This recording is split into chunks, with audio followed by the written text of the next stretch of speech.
A German shepherd's teeth sank into a woman's arm as she raised a belt over a screaming child. Blood sprayed across the basement wall. 30 minutes earlier, that same child had whispered into a stolen phone, "Daddy, she's going to kill us tonight." Now her father stood in the doorway, his service weapon drawn, watching his own wife thrash beneath his canine partner. The 6-year-old girl crawled toward her dying baby brother, his lips already turning blue. She had made one secret call. She had waited 387 days for this moment. The monster never saw the beast coming. Before we begin, tell me, where are you watching from? Drop your country in the comments below. If you believe God sends guardian angels with 4 paws to protect the innocent, hit that subscribe button. This story will shatter your heart and then put it back together. Stay until the end. What this little girl did to survive will leave you breathless. The phone rang at 11:47 p.m. Sheriff Marcus Cole was sitting in his patrol vehicle outside a gas station on Highway 41, finishing the last cold bite of a gas station sandwich that tasted like cardboard and regret. His canine partner Shadow was curled in the back compartment, supposedly resting. But the massive German shepherd hadn't truly relaxed all night. He kept lifting his head, sniffing the air, whining softly at nothing Marcus could see. "Easy, boy," Marcus had said twice already. "Nothing out there but possums and bad decisions." But Shadow knew something Marcus didn't. Dogs always do. When the phone rang, Marcus glanced at the screen. Home landline. His heart lifted slightly. Maybe Veronica was calling to say goodnight. Maybe little Lily had convinced her stepmother to let her stay up late. The thought made him smile. His 6-year-old daughter had a stubborn streak wider than the Tennessee River. He answered on the second ring. "Hey, honey, everything okay?" Silence, then breathing. Small, shallow, terrified. "Daddy!" The voice was barely a whisper, but it hit Marcus like a bullet to the chest. "Lily, baby, is that you? Daddy, please." Her voice cracked, wet with tears she was trying to swallow. "Please come home, please." Marcus sat up straight. In the back, Shadow's head snapped up, ears rotating like satellite dishes. "Lily, what's wrong? Where's Veronica? She's upstairs. She doesn't know I got out. Daddy, I'm in the basement. She locked me down here again. I found the old phone behind the water heater." Marcus's blood turned to ice. His hand gripped the steering wheel so hard the leather groaned. "What do you mean, again? Lily, has she locked you in the basement before? Lots of times." The little girl's voice trembled. "When you work nights. She says I'm bad. She says I remind her of Mommy and that makes her sick." Marcus couldn't breathe. His wife Karen had died in a car accident 3 years ago. He had married Veronica 14 months later, thinking Lily needed a mother, thinking he was doing the right thing. Veronica had seemed so kind, so perfect, so eager to love his daughter. "Daddy, I'm scared. Noah won't wake up." The world stopped spinning. "What do you mean Noah won't wake up? The baby, he's down here with me. She put him in the laundry basket yesterday. She said he cries too much. She said she needed quiet. But Daddy, he's not crying anymore. He's so cold. I've been trying to keep him warm with my blanket, but he won't open his eyes." Marcus was already starting the engine. "Lily, listen to me very carefully. Is Noah breathing?" A pause. Rustling sounds. Then, "I think so. His chest is moving, but it's really slow, Daddy, and his lips are purple." Marcus floored the accelerator. The patrol car shot forward, tires screaming against asphalt. In the back, Shadow scrambled to his feet, sensing the shift in energy, the spike of fear and fury radiating from his partner. "Lily, you're being so brave. I'm coming. I'm coming right now. How long have you been in the basement?" "I don't know. 2 days, maybe 3. She brings water sometimes. And crackers. But Noah hasn't had any milk since... She couldn't finish. Marcus's vision blurred with tears he refused to let fall. Not yet. Not until his children were safe. "Daddy, I hear her." The words were so quiet Marcus almost missed them. But Shadow didn't. The dog let out a low, rumbling growl that vibrated through the vehicle. "What do you hear, baby?" "The floor. She's walking around. She does that when she can't sleep. She walks and talks to herself. Sometimes she yells at Mommy's picture. She threw it in the garbage, Daddy. She threw Mommy away." Marcus was doing 90 in a 55 zone. He didn't care. Let the whole department try to pull him over. "Lily, I need you to do something for me. Can you hide the phone?" "But then I can't talk to you." "I know, sweetheart, but I need to hear what's happening. I need to hear if she comes downstairs. Can you put the phone somewhere safe and leave the line open?" "Okay, Daddy." A pause. "Daddy, yes, baby. If she finds out I called you, she's going to hurt me really bad. She showed me her special belt, the one with the metal part.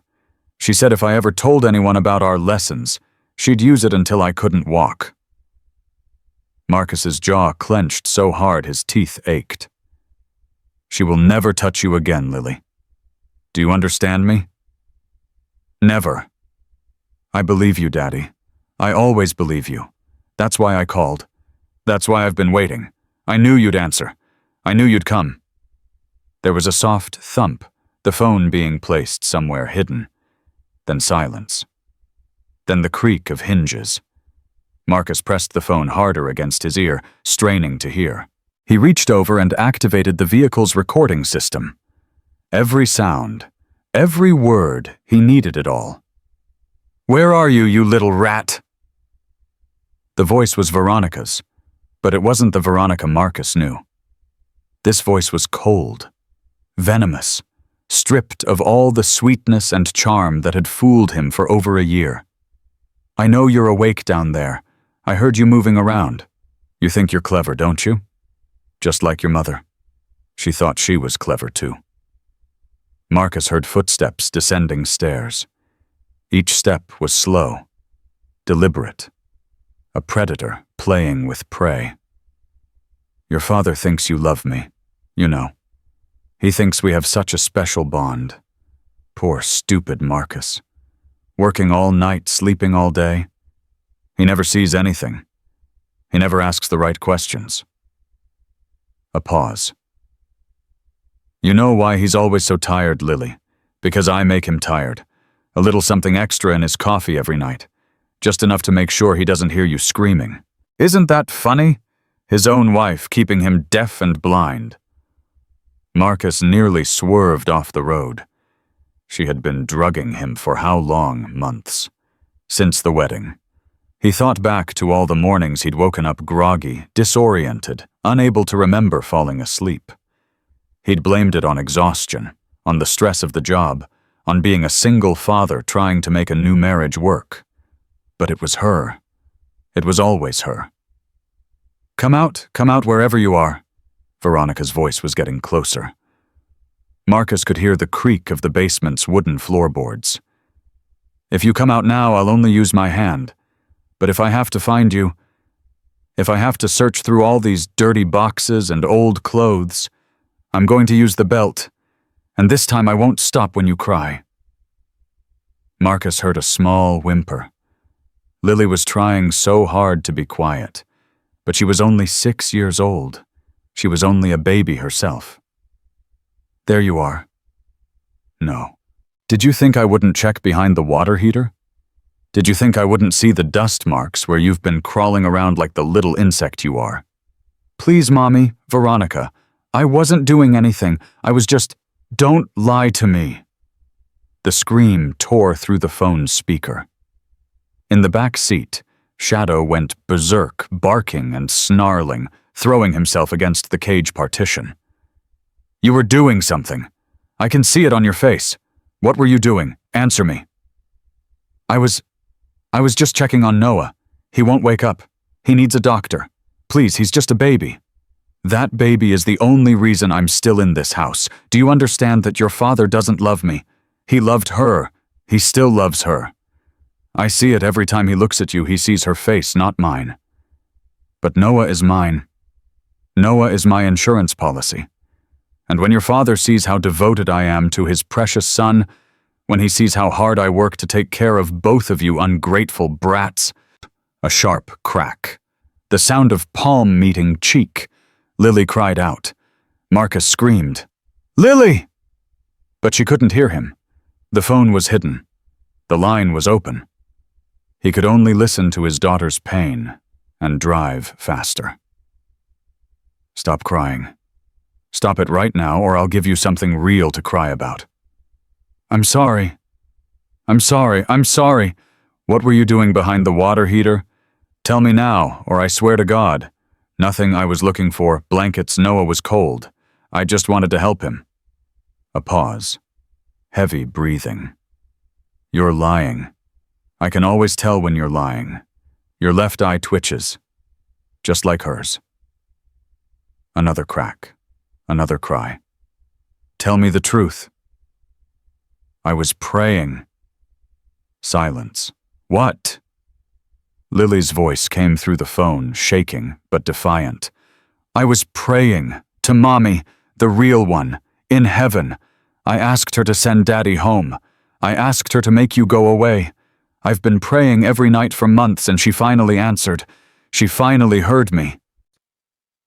Veronica laughed. It was an ugly sound, hollow and cruel. "Praying. You've been praying. Oh, that's precious. That's absolutely precious. Let me tell you something about prayers, you stupid child. They don't work. I know because I prayed once, too. I prayed that I wouldn't have to look at your mother's face every time I walk through this house. I prayed that your father would love me the way he loved her. But prayers don't come true. The only thing that gets you what you want is power. And in this house I have all the power. Daddy is coming." Lily said it quietly, firmly, with a certainty that seemed to surprise even her. "What did you say?" "Daddy is coming. I know it. He's coming right now. And when he gets here, you're going to be sorry. You're going to be so sorry." Marcus gripped the steering wheel and pressed the accelerator to the floor. Veronica's voice dropped to a whisper. "What did you do, Lily?" "Nothing." "What did you do?" "I didn't do anything.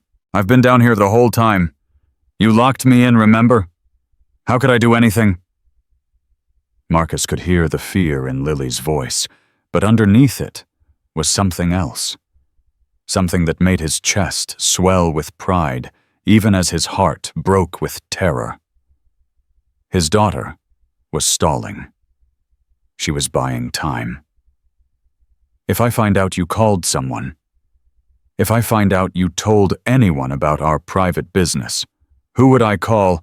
There's no phone down here. You made sure of that." "The landline, the old one. I forgot to disconnect it. Where is it?" "Lily, where is the phone? I don't know what you're talking about." A crash, the sound of boxes being thrown, things breaking. "I'll tear this basement apart if I have to. I'll find it, and when I do, when I prove you've been sneaking around behind my back." "You'll what?" "Hit me again. You do that anyway. You do that every time Daddy leaves. What difference does it make?" Another crack. Harder this time. Marcus heard his daughter fall. He heard her small body hit the concrete floor. But she didn't cry. "Go ahead," Lily whispered. "Hit me all you want. It doesn't matter anymore. He's coming. Shadow is coming. And when Shadow comes, bad people get bit. That's what Daddy says. Bad people always get bit." Veronica's breathing was ragged now. "Who is Shadow? Is that one of your imaginary friends, your pathetic little fairy tales? Shadow is Daddy's dog. He's a police dog. He catches criminals. He saves people. And he loves me. He loves me so much. He's going to save me and Noah, and you're going to jail forever." For a long moment, there was no sound except heavy breathing. Then Veronica spoke again, and her voice had changed. The anger was still there, but beneath it was something new, something that sounded almost like fear. "You did call someone. You little bitch, you actually found a way to—" The sound of more searching. Frantic now, Marcus was 5 minutes away. He could see the familiar roads of his neighborhood blurring past. He killed his lights. No sirens. He needed surprise. He needed to catch her in the act. "It doesn't matter," Veronica said suddenly. "Even if you did call, even if he's coming, it doesn't matter. Do you know why? Because I have the key. I'm the only one who can open this basement door from the outside. By the time he figures out how to get down here, I'll have a story ready. I'll tell him you fell. I'll tell him you were playing on the stairs and hit your head. I'll cry, and he'll believe me. He always believes me. Not this time." "What?" Lily's voice was stronger now, clearer. "Daddy recorded everything. He told me to leave the phone on. He heard everything you said. About the pills in his coffee. About hitting me. About Noah. He heard all of it. You can't lie your way out of this one." Silence. Dead, horrifying silence. Then Veronica spoke, and her voice was no longer angry. It was calm. Too calm. "Well then, I suppose there's no point in pretending anymore." Marcus heard movement. Rustling. Metal clinking. "If your father heard everything, if he's coming right now, then I have nothing left to lose. And you know what that means, Lily. It means I might as well finish what I started.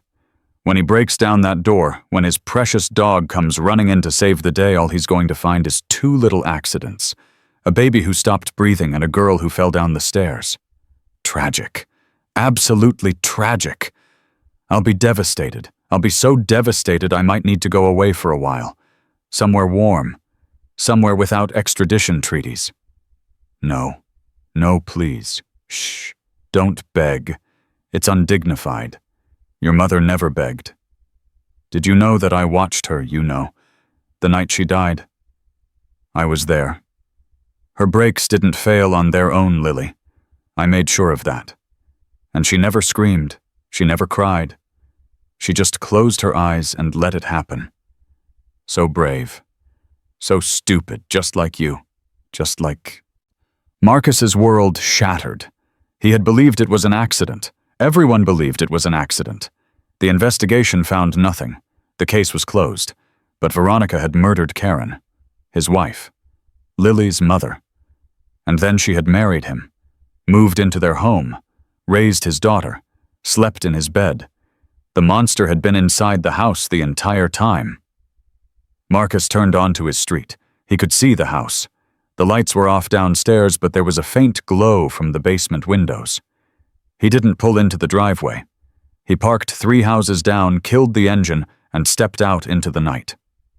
Shadow was already at the back door of the patrol vehicle, vibrating with barely contained fury. Marcus opened the door. He put his hand on the dog's head. "Fuss," he whispered. "Quiet. Follow." Shadow dropped into position at Marcus's side, silent, as death, his golden eyes fixed on the house ahead. They moved across the lawn like ghosts. The front door was locked. Marcus had his key, but he didn't use it. If Veronica heard him enter, she might do something desperate. Instead, he circled to the back of the house. The basement had a small window half hidden by overgrown bushes. He had always meant to trim them back. He dropped to his knees and looked through the dirty glass. His heart stopped. Lily was on the floor, her back pressed against the wall, her arms wrapped around a laundry basket. Inside the basket, barely visible under a thin blanket, was Noah. his baby son. Motionless, blue-lipped. Standing over them, holding a leather belt with a brass buckle, was Veronica. She was smiling. "Say goodbye to your brother, Lily. Then we'll talk about what happens to little girls who tell secrets." Marcus stood up. He didn't think. He didn't plan. He didn't radio for backup. He simply looked at Shadow and spoke one word. "Angriff." Attack. What happened next would change everything. Shadow's body coiled like a spring muscles, bunching beneath his sleek black fur. His lips peeled back, revealing teeth that gleamed in the dim light. A growl rose from somewhere deep in his chest. Not the warning growl Marcus had heard 1,000 times before, but something more primal. Something ancient. Marcus moved to the basement door. He tested the handle. Locked, just as Veronica had said. He stepped back. He kicked. The door exploded inward, the lock tearing free from the frame in a shower of splinters and twisted metal. Veronica spun around the belt, frozen in mid-swing. For one crystalline second, their eyes met. Marcus saw the truth written on her face, the surprise, the calculation, the dawning realization that her game was finally over. "Marcus," she breathed. "Baby, I can explain." "Don't!" The word was ice. It was granite. It was the sound of a man who had nothing left to lose. "Daddy!" Lily's scream cut through the tension. She scrambled to her feet, still clutching the laundry basket with Noah inside. "Daddy, she killed Mommy. She told me she cut Mommy's brakes." Veronica's mask slipped just for a second, but it was enough. "The child is confused," she said, her voice taking on a practiced, soothing tone. "She's been sick. Fever. She doesn't know what she's saying. I've been taking care of her, trying to get the fever down. I recorded everything." Marcus held up his phone. The screen showed an active call. 47 minutes and counting. "Dispatch has been listening for the last 20 minutes. They've already called for backup. They've already notified the FBI. They've already started pulling the files on Karen's accident." Veronica's face went white. "You can't. You have no right. I'm your wife. You're nothing to me." Marcus stepped forward. Veronica stepped back. "Stay away from me. I'm warning you, Marcus. You don't want to do something you'll regret. The only thing I regret is not seeing what you really were. I loved you. Everything. I did. I did for us, for our family. You murdered my wife. You abused my daughter. You starved my son. You're not family. You're a monster." Veronica's eyes darted around the basement, looking for an escape, a weapon, anything. They landed on Lily. "If I'm going down," Veronica hissed, "I'm taking her with me." She lunged. Marcus shouted, "Shadow Fass!" The German shepherd launched himself across the basement like a missile. 80 pounds of muscle bone and righteous fury collided with Veronica's chest before she could take 2 steps. She went down hard, the belt flying from her grip, her head cracking against the concrete floor. Shadow stood over her, his paws on her shoulders, his teeth inches from her throat. He didn't bite. He didn't need to. The look in his eyes said everything. "Move, and I'll tear you apart."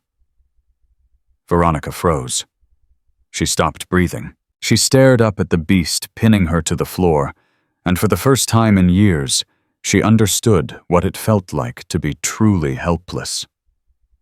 Marcus crossed the basement in 3 strides and dropped to his knees beside Lily. "Let me see him. Let me see Noah." Lily's hands were shaking as she pulled back the blanket. Noah lay motionless, his skin gray, his lips purple, his tiny chest barely rising and falling. "He hasn't eaten in 2 days, Lily whispered. "I tried to give him water, but he couldn't swallow.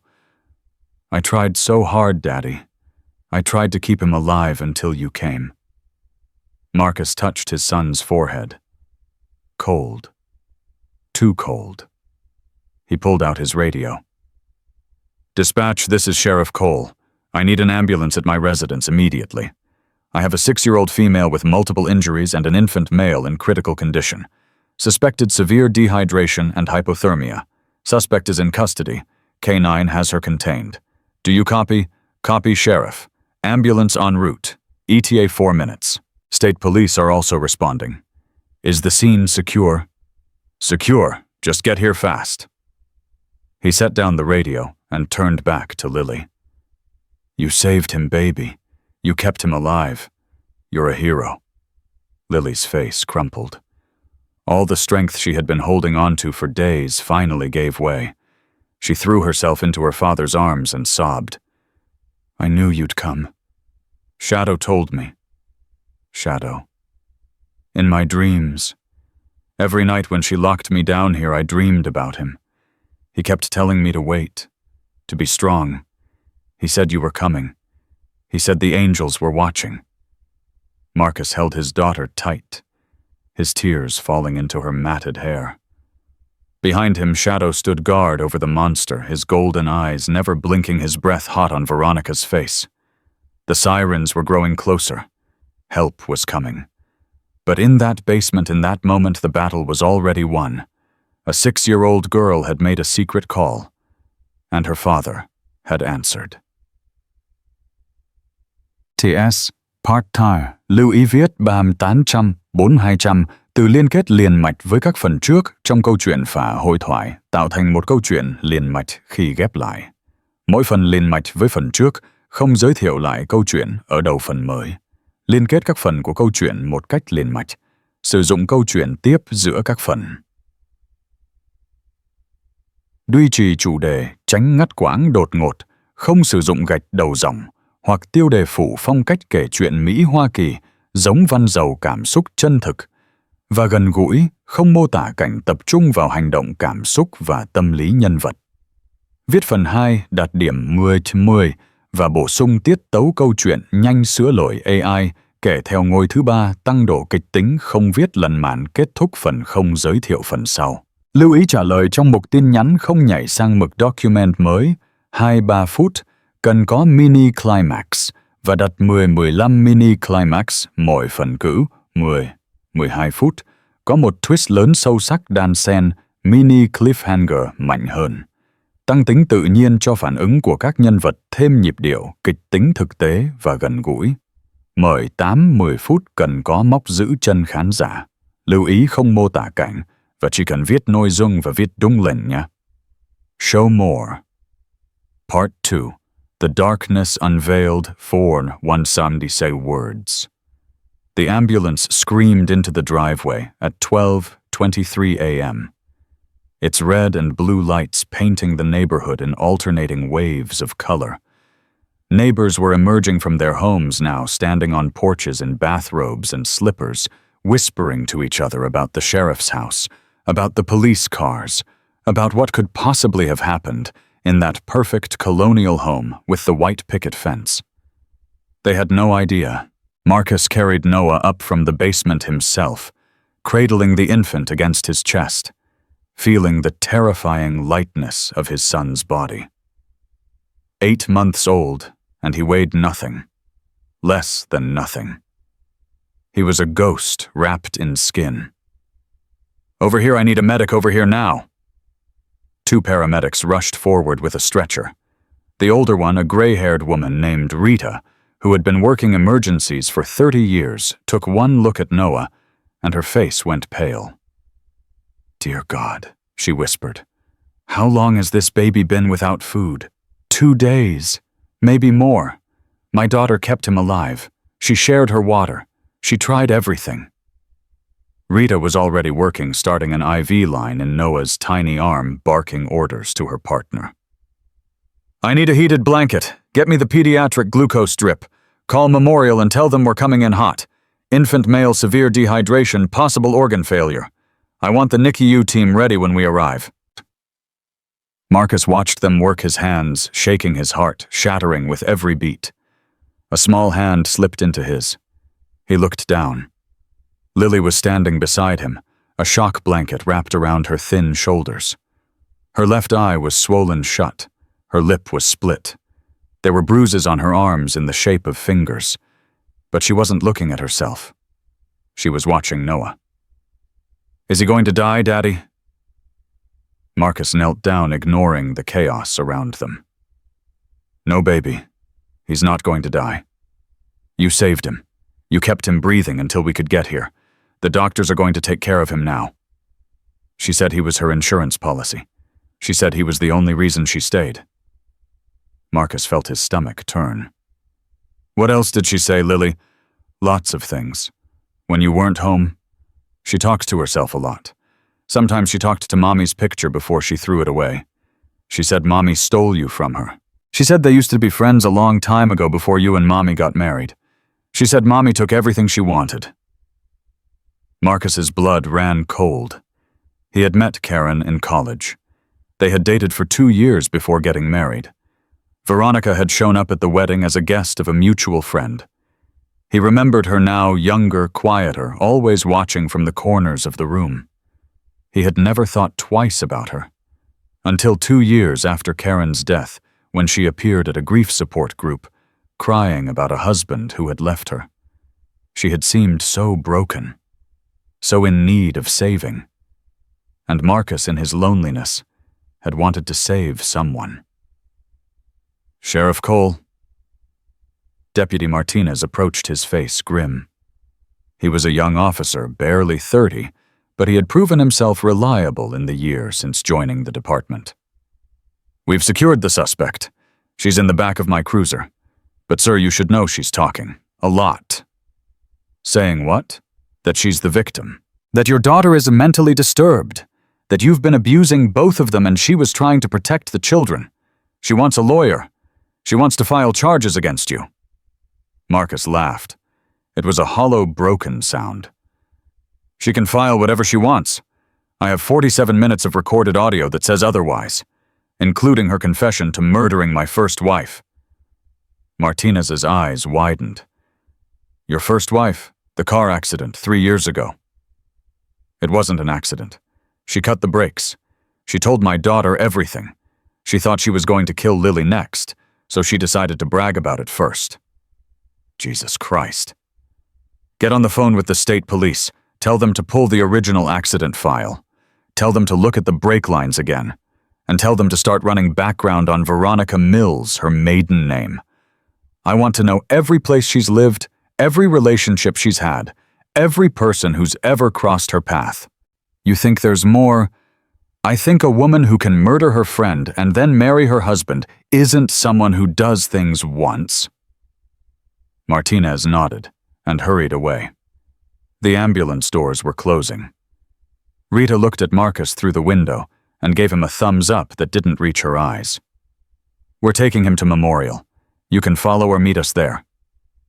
"I'll be right behind you." The ambulance pulled away, sirens blaring, carrying his son toward a future that was suddenly terrifyingly uncertain. Marcus turned back to the house. Shadow was sitting at the front door, still on guard, his eyes tracking every movement. He had done his job perfectly. He had protected the pack. But Marcus could see the tension in the dog's body, the way his ears kept swiveling toward the patrol car where Veronica sat. He wasn't done. Not yet. Neither was Marcus. "Daddy," Lily tugged on his hand. "What is it, baby? I need to show you something. In the basement, before the other police take it away." "Show me what?" Lily's good eye met his. There was something ancient in that gaze, something that had seen too much survived, too much grown up too fast. Evidence. She led him back into the house, down the stairs, into the basement that had been her prison. Marcus had spent hundreds of nights in this house and never once thought to check this space. Why would he? It was just storage. Old boxes, Christmas decorations, things they didn't need anymore. But Lily walked straight to the far corner where the concrete floor met the foundation wall. She knelt down and began pulling at something. A loose board, hidden under a pile of old newspapers. She didn't know about this, Lily whispered. I found it by accident. The first time she locked me down here, I was trying to find a way out. I couldn't escape, but I found this hiding spot, and I started keeping things. She pulled out a plastic bag. Inside were papers, dozens of them, covered in crayon drawings. What are these? My pictures. I drew one every time she hurt me. See, this one is from 3 months ago. She hit me with a wooden spoon because I spilled milk. This one is from last month. She burned my arm with a cigarette because I asked about Mommy. Marcus took the papers with trembling hands. Each drawing showed a small girl with brown hair being hurt by a tall woman with yellow hair. Dates were written in the corners in a 6-year-old's careful handwriting. March 15th, April 2nd, April 17th, May 3rd. The abuse went back almost a year. Why didn't you tell me? Marcus's voice broke. Lily, why didn't you say something? She said you wouldn't believe me. She said you loved her more than me. She said if I told anyone she would hurt Noah. She said she would shake him until his brain broke, and everyone would think it was an accident. Marcus pulled his daughter into his arms and held her so tight he was afraid he might crush her. I'm sorry. I'm so sorry. I should have seen it. I should have protected you. You couldn't see because she made you blind. The pills in your coffee. She called them her special recipe.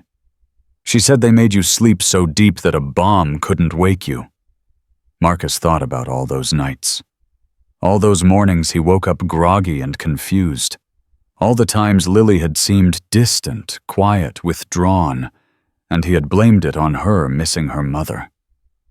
He had been living with a monster, and the monster had been drugging him into oblivion while she tortured his children. There's more. Lily reached into the hiding spot again and pulled out another item. A phone. An old smartphone with a cracked screen. I found this in her purse one day when she was in the shower. I took pictures. I didn't know what they meant, but I thought maybe they were important. Marcus powered on the phone. The battery was at 3%, but it was enough. He opened the photo gallery, and his heart stopped. Screenshots. Dozens of them. Bank accounts. Wire transfers. Large sums of money moving to offshore accounts. Dates going back 2 years before they were even married. And then the emails.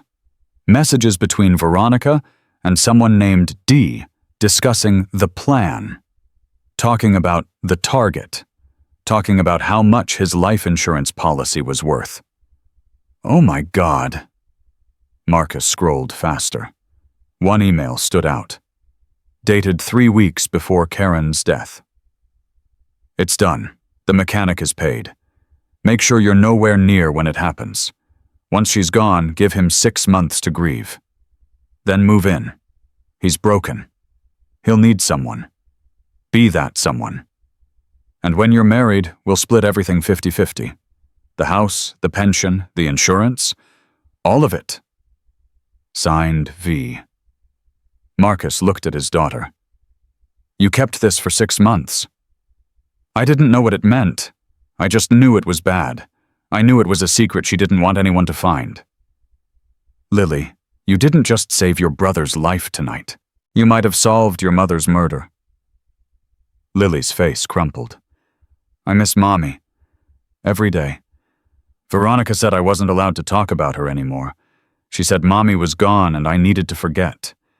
But I couldn't forget. I couldn't ever forget. You don't have to forget. You never have to forget.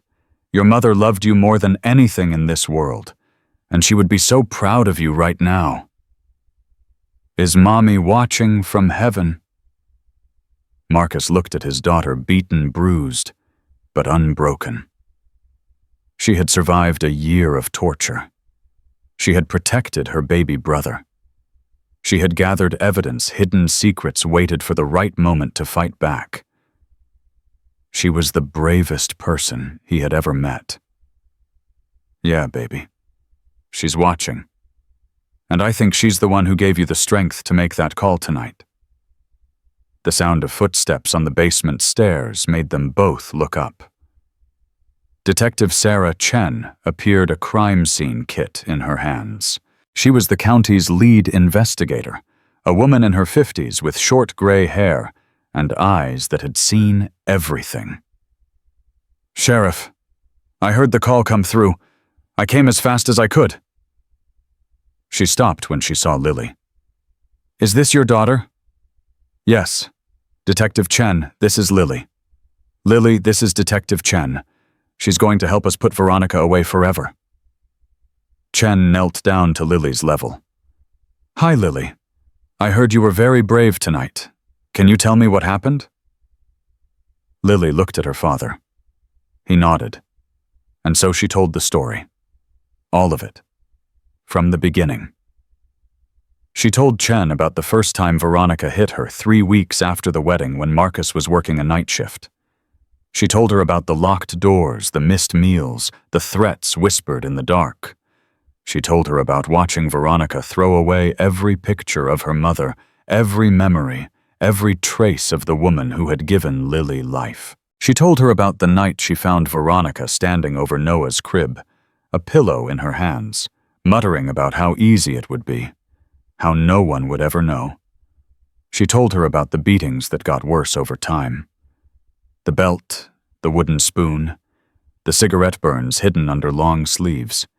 She told her about the coffee, the pills, how Veronica would crush them up every night and stir them into Marcus's cup, laughing softly to herself. She told her about the hiding place, the drawings, the stolen phone. And she told her about tonight. About finding Noah cold and still in the laundry basket. About crawling behind the water heater to find the old landline. About calling the only person in the world she trusted. About waiting in the dark for her daddy to come save her. When she finished, Detective Chen had tears in her eyes. "You're the bravest little girl I've ever met. Do you know that—" Lily shook her head. "I was scared the whole time, every single day." "That's what makes you brave. Being scared and doing the right thing anyway. That's true courage." Chen stood up and looked at Marcus. "I need to process this scene. I need to photograph everything, collect the drawings, bag the phone. But Marcus, you should know, based on what I've heard tonight, this isn't just a child abuse case. This is first-degree murder, conspiracy, possibly attempted murder of your son. She's going away for the rest of her life." "There's more." Marcus told her about the emails, about Dee, about the mechanic who had been paid to sabotage Karen's car. Chen's expression darkened. "You think there's an accomplice? I think Veronica didn't do this alone. Someone helped her plan it. Someone helped her execute it. And I think that someone is still out there. I'll call the FBI. This is bigger than our department." "Do it. But Chen, I want to be there when you interrogate her. I want to look her in the eye when she realizes her whole plan fell apart because a 6-year-old was smarter than she was." Chen nodded slowly. "You've got it. But first you need to get to the hospital. Your son needs his father." Marcus looked down at Lily. "Can you walk, baby, or do you want me to carry you?" Lily squared her shoulders. "I can walk. I've been walking for a long time when it hurt. I can do it a little longer." They walked out of the basement together, father and daughter, leaving behind the prison that had held her for so long. Shadow was waiting at the top of the stairs. The moment Lily emerged, he pressed himself against her legs, his tail wagging slowly, his eyes soft with concern. Lily dropped to her knees and wrapped her arms around his neck. "Thank you," she whispered into his fur. "Thank you for coming. I knew you would. I knew it." Shadow licked her face, gentle as a kiss. Marcus watched them, his heart full and broken at the same time. He had failed his daughter in so many ways. He had let a monster into their home. He had been blind and deaf while she suffered. But she had never given up on him. She had believed, even in the darkest moments, that he would come. And he had. They walked to the patrol car where Veronica sat, handcuffed and furious. Through the window, Marcus could see her face, still beautiful, still composed, but with something wild flickering behind her eyes. She saw him approaching and pressed her face against the glass. "Marcus, Marcus, you have to listen to me. That child is lying. She's disturbed. She needs help. I was trying to help her." Marcus stopped in front of the window. He didn't speak. He just held up Lily's phone, the one with the emails, the screenshots, the evidence of everything she had done. Veronica's face went white. How did you? "My daughter found it. 6 months ago. She's been waiting, watching, gathering proof. She's smarter than both of us, Veronica, and she's going to be the one who puts you in prison for the rest of your miserable life. You don't understand. There were reasons. There were always reasons. I loved you. I've always loved you, since college, since the moment I saw you, but you chose her. You always chose her. And I had to wait. I had to be patient. I had to remove the obstacles. Karen wasn't an obstacle. She was my wife, the mother of my child, and you murdered her. I set you free. I gave you a chance to be happy with me, the way it was always supposed to be." Marcus leaned close to the glass. "You didn't set me free. You imprisoned me. You drugged me. You tortured my children. You're not capable of love, Veronica. You're not even capable of being human." He stepped back. "Take her to county lockup. Maximum security. Suicide watch. She doesn't talk to anyone without a lawyer present, and that lawyer doesn't arrive until the FBI is ready." The deputy nodded and started the car. As the patrol vehicle pulled away, Veronica's face stayed pressed against the rear window, her eyes locked on Marcus. She was still screaming, but he could no longer hear the words. He turned to Lily. "Let's go see your brother." They climbed into Marcus's personal vehicle, a truck he kept at the house for off-duty use. Shadow jumped into the back seat without being asked, positioning himself next to Lily like a furry guardian angel. The drive to the hospital took 12 minutes. Marcus spent every second of it thinking about Karen. About the morning she left for work the last time he saw her alive. About the phone call he received 3 hours later telling him there had been an accident. About the funeral, the empty house, the unbearable silence. He had blamed fate. He had blamed God. He had blamed himself for not driving her that day, for not checking her car, for not being there. But it wasn't fate. It was Veronica. She had taken Karen away from him. And then she had slithered into the void Karen left behind, pretending to fill it. Pretending to heal him. Pretending to love his daughter. While secretly destroying everything. "Daddy?" Lily's voice pulled him back to the present. "What is it, sweetheart? When Noah gets better, can we get a dog like Shadow? A real one that lives with us forever?" Marcus looked in the rearview mirror. Shadow's head was resting on Lily's lap, his eyes half closed. "I think we might already have one. Shadow's been my partner for 5 years, but he's getting older. He could retire soon, and I can't think of anyone better to protect you and Noah." Lily smiled, the first real smile he had seen from her in months. "Shadow saved us." "No, baby. You saved us. Shadow just helped." They pulled into the hospital parking lot. The emergency room was chaos, nurses running, doctors shouting, machines beeping. But when Marcus and Lily walked through the doors, a woman in green scrubs rushed toward them. "Sheriff Cole, I'm Dr. Patricia Vance. I'm treating your son." "How is he? Is he going to be okay?" The doctor's face was serious, but not hopeless. "He's severely dehydrated. His kidneys were starting to fail.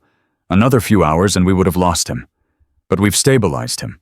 We've got fluids going. We've started warming him slowly." "Will there be lasting damage?" Dr. Vance hesitated. "It's too early to say. The next 24 hours are critical. But I want you to know he's fighting. His vital signs are improving. He's a strong little boy. He gets that from his sister. Lily stepped forward. Can I see him? Please, I've been taking care of him. I was the one who kept him warm. I need to make sure he knows I didn't leave him. Dr. Vance looked at Marcus. He nodded. Of course, sweetheart. But I need to check your injuries first. I heard you've had a rough night, too. I'm fine. Noah needs you more. Let me be the judge of that. An hour later, Lily had been examined, photographed, and documented. Her injuries were extensive. The black eye, the split lip, the finger-shaped bruises on her arms, the cigarette burn on her shoulder that had become infected. But the X-rays told the worst story. 3 healed fractures in her ribs, a hairline crack in her left wrist, signs of repeated trauma over many months. This child has been systematically abused, Dr. Vance said quietly to Marcus, while Lily sat with Noah in the NICU. For a long time. The injuries I'm seeing date back at least 8 months, possibly longer. Since the wedding. I'm sorry. I married that woman 14 months ago. The abuse started almost immediately. My daughter was too afraid to tell me. Sheriff, I've been doing this job for 20 years.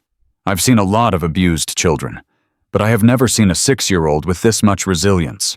She survived things that would break most adults, and she did it while protecting her baby brother. She's the strongest person I know. She's going to need therapy, a lot of it. Both of them will. This kind of trauma doesn't just heal on its own. Whatever she needs, whatever it takes, I'm going to spend the rest of my life making this right. Dr. Vance put a hand on his shoulder. You're a good father, Sheriff. Don't blame yourself for what that woman did. Predators like her are experts at hiding. They wear masks so convincing that even the people closest to them can't see the truth. My daughter saw it. Children often do. They don't have the filters adults have. They see what's really there.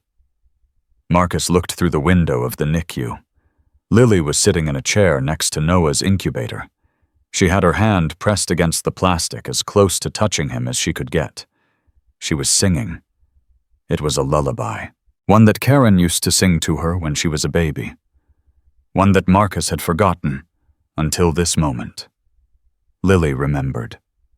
She had kept her mother alive in the only way she could, through songs, through memories, through love. And now she was passing that love to her brother. Marcus's phone buzzed. A text from Detective Chen. FBI is involved. They found the accomplice. His name is Daniel Mercer, Veronica's ex-boyfriend from 10 years ago. He's the one who sabotaged Karen's car. They're picking him up now. Marcus stared at the message. 10 years. Veronica had been planning this for 10 years. Waiting. Watching. Preparing. She had killed his wife and then spent 3 years positioning herself to take her place. It was beyond evil.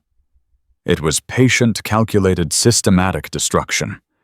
And if it hadn't been for a 6-year-old girl with a stolen phone and a hiding place under the floorboards, it would have worked. Marcus typed back, "Keep me updated.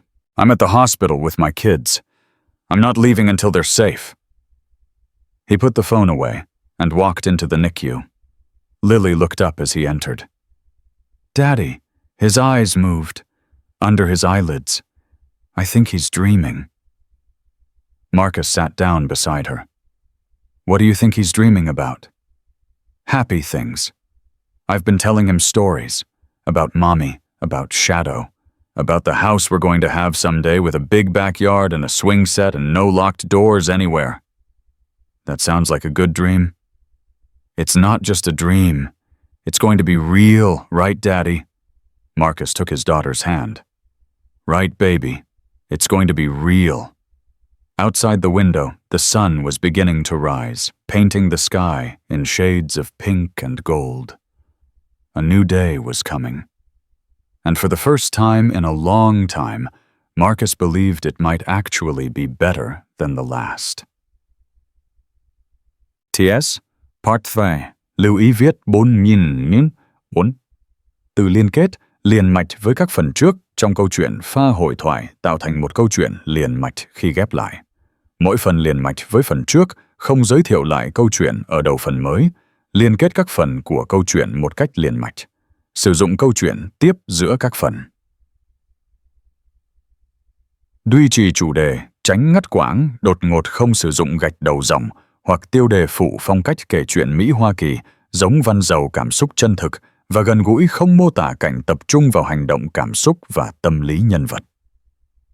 Viết phần 3, đạt điểm 10/10 và bổ sung tiết tấu câu chuyện nhanh sửa lỗi AI, kể theo ngôi thứ 3 tăng độ, kịch tính, không viết lân mặn kết thúc phần không giới thiệu phần sau. Lưu ý trả lời trong một tin nhắn không nhảy sang mực document mới, 2-3 phút, cần có mini climax và đặt 10-15 mini climax mỗi phần cứ 10-12 phút, có một twist lớn sâu sắc đan xen, mini cliffhanger mạnh hơn, tăng tính tự nhiên cho phản ứng của các nhân vật, thêm nhịp điệu, kịch tính thực tế và gần gũi.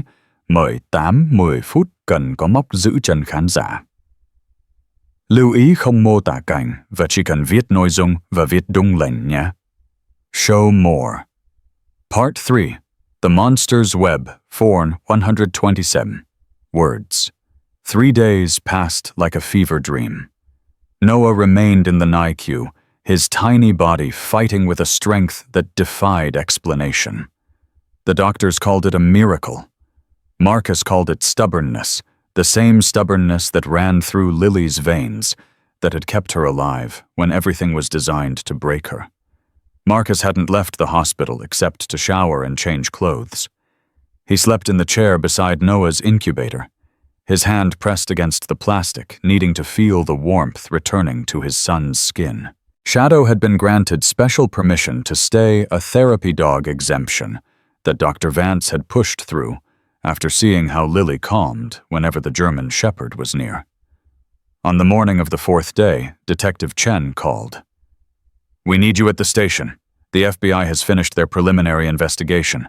There are things you need to see." "I can't leave my kids." "Bring them. We have a family room. A social worker will stay with them. But Marcus, this can't wait. What we've found, it changes everything." Marcus looked at Lily, who was curled up in a hospital recliner with Shadow's head in her lap. She had been having nightmares every night, screaming about locked doors and cigarette burns, and a woman with yellow hair who smiled while she hurt her. But during the day, she was calm, focused, determined to stay strong for Noah. "Lily, we need to go somewhere. Can you be brave for a little while longer?" Lily opened her eyes. "Is it about her?" "Yes." "Good. I want to know what happens. I want to know she can never hurt us again." They drove to the county sheriff's station in silence. Shadow sat between Lily and Noah's car seat, his eyes constantly moving, scanning for threats, even though they were surrounded by police vehicles. Inside the station, FBI Special Agent Rebecca Torres was waiting. She was a tall woman in her 40s with sharp features and eyes that had seen too much darkness to be surprised by anything anymore. But when she saw Lily walk in holding Marcus's hand, something in her expression softened. "Sheriff Cole, thank you for coming. And you must be Lily." Lily nodded, but didn't speak. "I've heard a lot about you. You're very brave." "I'm not brave. I was just scared and didn't know what else to do." Torres knelt down to Lily's level. "That's exactly what brave is. Doing the right thing when you're terrified. Most adults can't do that. You did it for a whole year." A social worker appeared and gently guided Lily and Noah toward a comfortable room with toys and books. Shadow followed, refusing to let them out of his sight. Once they were settled, Torres led Marcus to a conference room where Detective Chen was waiting with files spread across the table. Photos, documents, timelines drawn on whiteboards. "Close the door," Torres said. Marcus did. What you're about to see is classified. The investigation is ongoing and nothing leaves this room until we're ready to go public. Understood? Understood. Torres slid a file across the table. Veronica Mills, born Veronica Ann Hartley in Memphis, Tennessee, 38 years ago. Only child. Parents divorced when she was 12. Mother remarried twice. Both stepfathers died under suspicious circumstances. Marcus's blood ran cold. What kind of circumstances? The first one fell down the stairs. Broken neck. Veronica was 14. The second one had a heart attack in his sleep. Veronica was 19. Neither death was investigated as a homicide. But when we pulled the files, the patterns were disturbing. Both men had recently changed their wills. Both had named Veronica's mother as sole beneficiary. Both died within 6 months of the paperwork being filed. You think she was involved even then? We think she learned from watching. Her mother was the architect. Veronica was the apprentice. Chen pulled out another file.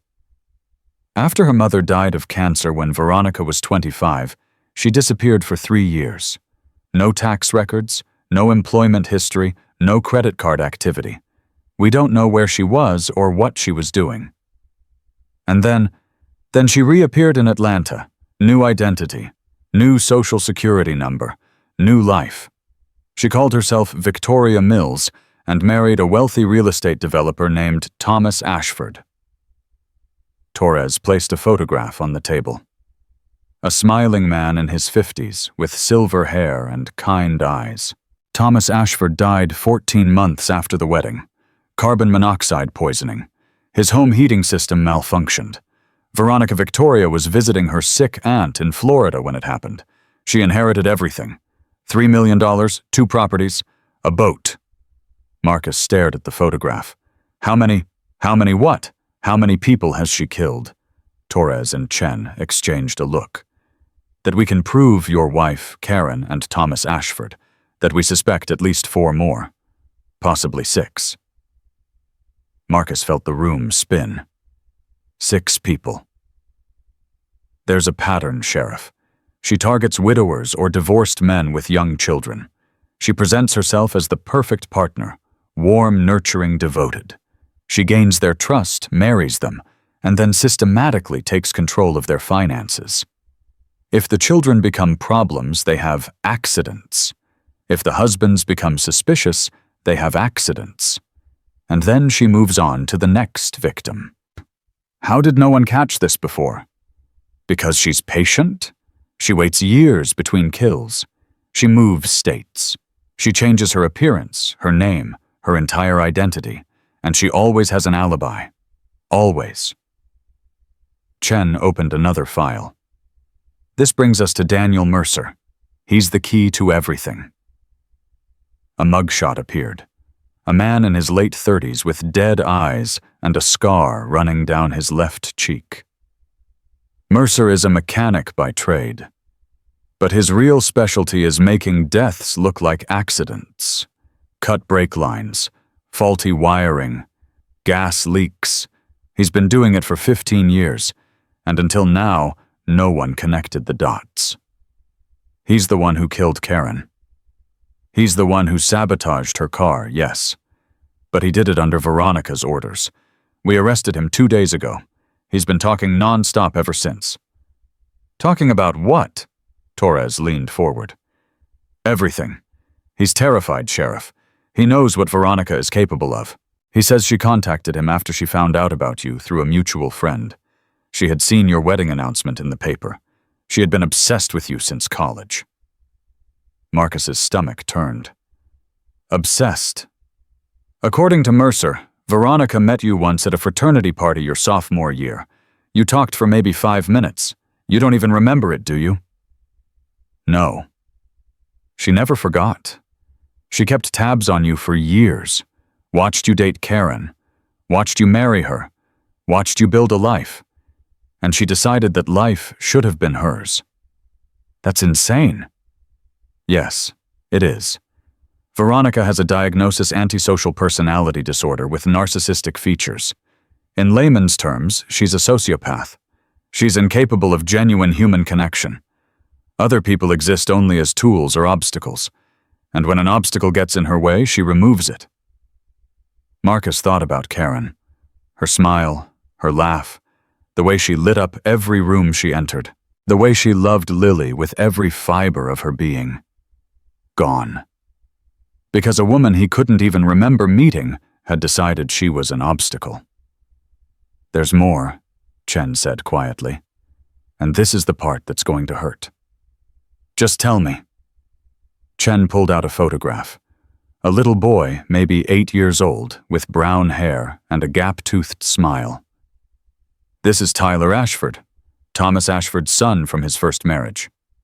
After Thomas died, Tyler went to live with Veronica while the estate was being settled."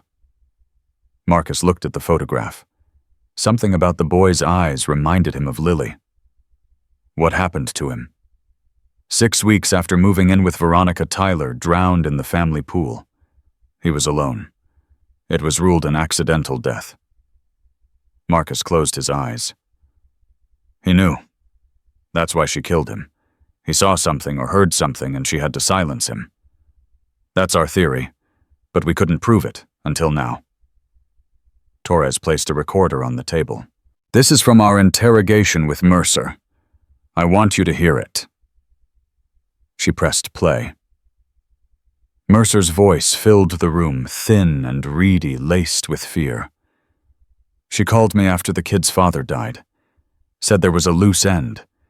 Said the boy had found some papers in his dad's office, receipts or something. He was asking questions. She told me to take care of it." "Take care of it? How?" "Make it look like an accident. I went to the house when she was at the grocery store. The kid was in the backyard. I watched him go near the pool. I waited until he was close to the edge. Then I pushed him in, held him under. He fought, but he was just a kid. It didn't take long. And then I left. Veronica came home an hour later and discovered the body. She was hysterical. The cops never suspected anything." Torres stopped the recording. Marcus couldn't speak. His hands were shaking. His vision was blurring. An 8-year-old boy, murdered in his own backyard, because he asked the wrong questions, just like Lily would have been murdered if she hadn't been brave enough to make that call. "Sheriff," Torres said gently, "I know this is a lot to process, but there's one more thing you need to know." "What?" "Veronica isn't talking. She asked for a lawyer, and she's exercising her right to remain silent. But Mercer isn't her only accomplice. There's someone else, someone higher up, someone who's been funding her operations for years." "Funding? What do you mean, funding?" "The offshore accounts your daughter found, they trace back to a shell company in the Cayman Islands. That company is owned by a trust, and that trust is managed by someone Veronica met in law school before she dropped out." Chen placed one final photograph on the table. A woman, late 50s, silver hair, sharp features, expensive suit. "This is Judge Margaret Harwell. She sits on the Tennessee State Supreme Court." Marcus stared at the photograph. A judge, Veronica's mother's sister, her aunt, the sick aunt in Florida she was supposedly visiting when Thomas Ashford died. It was a lie. She was in Nashville staying at Judge Harwell's estate, and we believe Judge Harwell has been helping her plan and execute these murders for over a decade. Why? What does a state Supreme Court judge gain from helping her niece commit murder? Money, power, control. Judge Harwell has political ambitions. She wants to be on the federal bench, and that requires resources. Veronica's victims were wealthy. The money flowed up through the shell companies, got laundered clean, and ended up funding Harwell's campaign contributions and lifestyle. They've been running a murder-for-profit operation for at least 15 years, and if your daughter hadn't made that phone call, hadn't gathered that evidence, hadn't been brave enough to fight back, we never would have known. Marcus stood up so fast his chair fell backward. "I need to see her." See who? Veronica. I need to look her in the eye. I need her to know that it's over, that her whole empire is crumbling, that she's never going to hurt anyone ever again. Torres hesitated. That's not protocol. You're emotionally involved. It could compromise the case. I don't care about protocol. I care about justice. My daughter deserves to know that her mother's killer looked me in the eye and saw no escape. She deserves that closure. Chen and Torres exchanged another look. Finally, Torres nodded. 5 minutes. We'll be watching through the glass. If you touch her, if you threaten her, if you do anything that her lawyer can use, we pull you out immediately. Understood. They led him down a long hallway to the interrogation rooms. Through a window, Marcus could see her. Veronica sat at a metal table, her hands cuffed in front of her. She had been in custody for 3 days, but she still looked composed. Her hair was pulled back in a neat ponytail. Her posture was perfect. She might have been sitting at a charity luncheon instead of a police station, but her eyes told a different story. There was something wild in them now, something caged and furious. Marcus opened the door and stepped inside. Veronica looked up. For a moment, her mask flickered surprise, then calculation, then something that almost looked like hunger. Marcus, finally, I've been waiting for you. He sat down across from her. Have you? Of course, I knew you'd come eventually. You can't stay away from me. You never could. I came to tell you something. Let me guess. You hate me. You want me to suffer. You wish I was dead. No. Veronica tilted her head. No. I came to tell you that we found everything. Daniel Mercer is cooperating. He told us about Karen. He told us about Tyler Ashford. He told us about your aunt. Something flickered in Veronica's eyes. Fear. Just for a second. Then it was gone. Daniel always was weak. He'll say anything to save himself. We have the emails from the phone Lily found. We have the bank records. We have the offshore accounts. We have 15 years of evidence, Veronica. Your aunt is being arrested as we speak. The FBI is dismantling your entire network. Veronica's composure cracked. Just slightly. A twitch at the corner of her mouth. A tightening around her eyes. You're bluffing. I'm not. Judge Harwell was taken into custody an hour ago. She's already asking for a deal. She's going to testify against you in exchange for a reduced sentence. She wouldn't. She would. She is. It's over, Veronica. Everything you built, everything you planned, everything you killed for, it's all gone. Veronica stared at him for a long moment. Then slowly she began to laugh. It was an ugly sound. Cold. Empty. The laugh of someone who had nothing left to lose. You think you've won?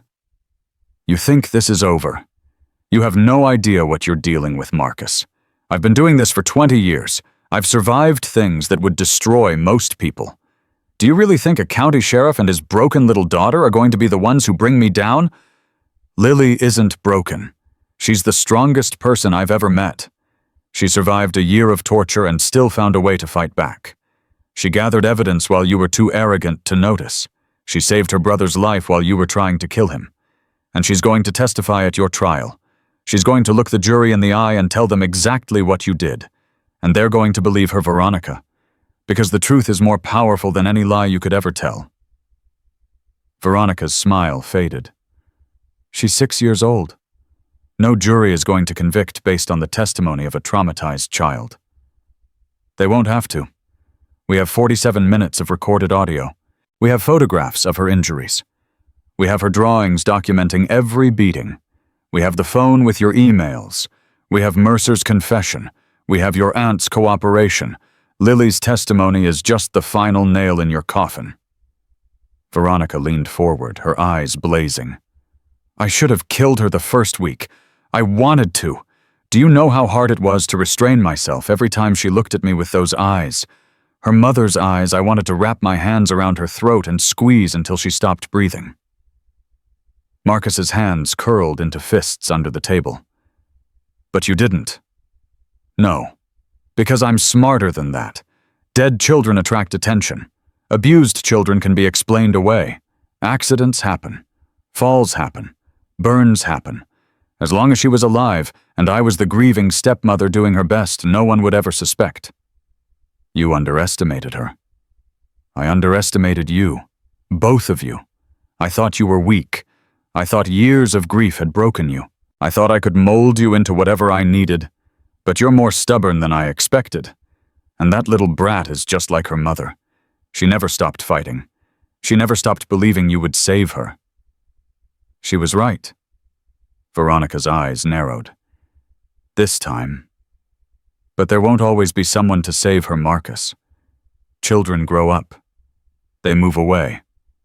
They forget to lock their doors. And I have a very long memory. Marcus stood up. Is that a threat? It's a promise. You can put me in prison. You can throw away the key. But someday, somehow, I will find a way out. And when I do, I'm going to finish what I started. I'm going to make you watch while I destroy everything you love. And then I'm going to kill you last so you can die knowing it was all your fault. Marcus looked at her for a long moment. Then he smiled. You're going to spend the rest of your life in a cell, Veronica. No appeals, no early release, no chance of parole. And every single day you're going to wake up knowing that a 6-year-old girl beat you. A child. A terrified, abused little girl who should have been broken but wasn't.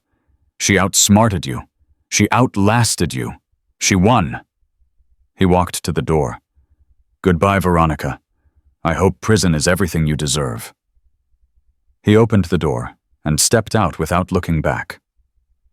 Behind him, Veronica screamed. This isn't over, Marcus. Do you hear me? This isn't over. But it was. The door closed, cutting off her voice. And Marcus walked away from the monster forever. In the family room, Lily was waiting. She had heard the screaming through the walls, and her face was pale. Shadow pressed against her legs, his body tense, his eyes fixed on the hallway where Marcus emerged. Daddy, are you okay? Marcus knelt down and pulled his daughter into his arms. I'm okay, baby. I'm okay now. What did she say? Nothing that matters. She's scared. She's angry. And she's never going to hurt us again. Lily pulled back and looked at him with those ancient eyes. She said she would come back. I heard her. She said she would finish what she started. She's lying. She can't come back. She's going to prison forever. Promise. Marcus took his daughter's face in his hands. I promise you, Lily, on your mother's memory, on everything I hold sacred, that woman will never touch you again, not as long as I'm alive. And Shadow will be watching even when I can't. Shadow let out a soft woof of agreement, his tail wagging once. Lily nodded slowly. Okay, I believe you. Do you want to go see Noah? The doctor said he's strong enough for visitors now. Lily's face lit up. He's awake. He's awake, and he's asking for his big sister. They walked out of the sheriff's station together into the afternoon sun. The world looked different now. Brighter, cleaner, like a storm had passed and left the air fresh and new. In the car, Lily was quiet for a long moment.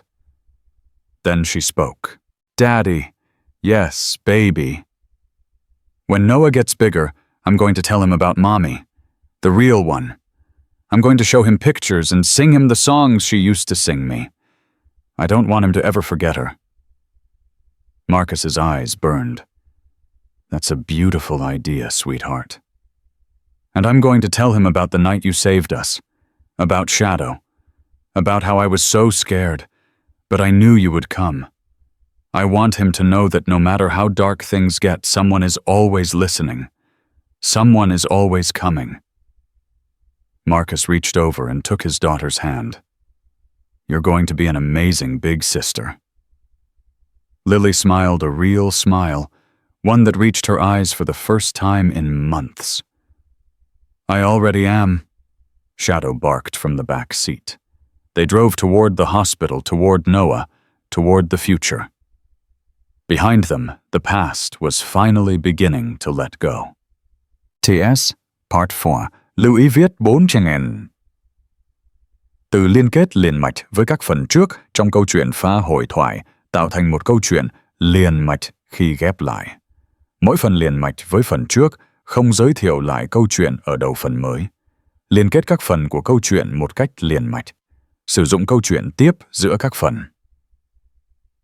Duy trì chủ đề, tránh ngắt quãng đột ngột, không sử dụng gạch đầu dòng, hoặc tiêu đề phụ phong cách kể chuyện Mỹ-Hoa Kỳ, giống văn giàu cảm xúc chân thực, và gần gũi, không mô tả cảnh tập trung vào hành động cảm xúc và tâm lý nhân vật, Việt phần 4, đạt điểm 10/10, và bổ sung tiết tấu câu chuyện nhanh sửa lời AI, kể theo ngôi thứ 3 tăng độ kịch tính không Việt lan màn kết thúc, phần không giới thiệu, phần sau. Lưu ý trả lời trong một tin nhắn không nhảy sang mực document mới, 2-3 phút, cần có mini climax và đặt 10-15 mini climax mọi phần cử. 10-12 phút, có một twist lớn sâu sắc đan xen, mini cliffhanger mạnh hơn. Tăng tính tự nhiên cho phản ứng của các nhân vật, thêm nhịp điệu, kịch tính thực tế và gần gũi. Mời 8-10 phút cần có móc giữ chân khán giả. Lưu ý không mô tả cảnh và chỉ cần viết nội dung và viết đúng lên nhé. Show more, Part 4, The Trial of Truth, for 168 words. The trial began on a Tuesday morning in October, exactly 4 months after the night Lily made her secret call. Marcus sat in the front row of the courtroom, Lily pressed against his side, her small hand gripping his so tightly her knuckles had turned white. She had insisted on being there. The therapist had advised against it. The prosecutor had warned it could be traumatic. But Lily had looked at them all with those ancient eyes and said words that silenced every argument. She hurt me in the dark. I want to face her in the light. So here they were. The courtroom was packed. Every seat filled. Reporters lined the back wall, their notebooks ready, their cameras banned, but their phones recording every word they could catch. This wasn't just a local story anymore. It had gone national. The tale of a 6-year-old girl who had survived a year of torture, gathered evidence, and brought down a serial killer had captured the heart of America. Veronica sat at the defense table, wearing a simple gray dress that her lawyers had carefully chosen to make her look harmless. Her hair was down, softening her features. She had practiced crying on command. Marcus had heard the reports from the guards who watched her rehearse in her cell. But her eyes told the truth. When she looked at Lily, there was nothing soft in those eyes. Nothing human. Just cold, calculating hatred barely concealed behind a mask of martyrdom. All rise. The bailiff's voice cut through the murmuring crowd. Judge Patricia Coleman entered. She was a stern woman in her 60s, who had been brought in from Memphis specifically for this case. No local judge wanted to touch anything connected to Judge Margaret Harwell, who was facing her own trial next month. Be seated. The gallery rustled as everyone sat down. We are here today for the state of Tennessee versus Veronica, Ann Mills Hartley Cole, on charges of murder in the first degree, attempted murder, child abuse, conspiracy to commit murder, and obstruction of justice. Is the prosecution ready? District Attorney Michael Torres, no relation to the FBI agent, stood up. He was a tall man with silver temples and a voice that carried without effort. Ready, Your Honor. Is the defense ready?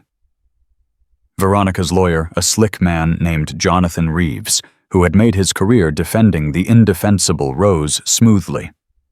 Ready, Your Honor, but I would like to note for the record that my client maintains her innocence and has been the victim of a coordinated campaign of false accusations driven by a husband who— Save it for your opening statement, Mr. Reeves.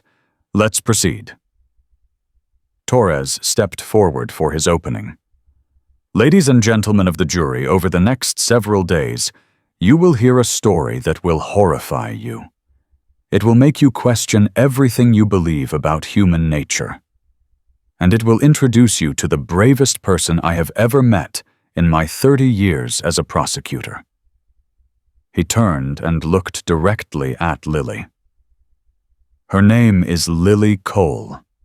She is 6 years old, and she single-handedly brought down a serial killer who had been operating undetected for over 15 years.